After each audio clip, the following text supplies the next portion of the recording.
Turizmi vjen të shënojë rritjen në Shqipëri me një fluks gjithnjë më të lartë vizitorësh të huaj gjatë qershorit, duke konfirmuar interesin në rritje për destinacione shqiptare në nisje të sezonit veror.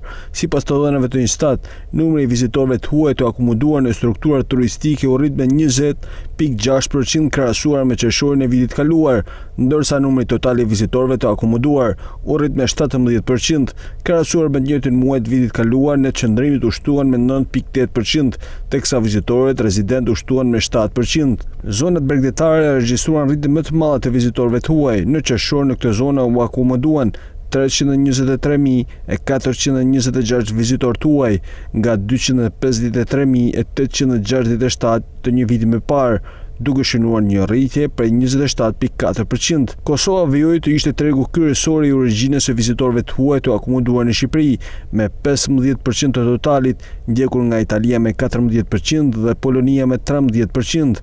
Të dhënat e Instat tregojnë një rritje të ndjeshme të kërkesës për akomodim gjatë qershorit, veçanërisht nga turistët e huaj, duke dhënë sinjale pozitive për ecurinë e sezonit turistik veror.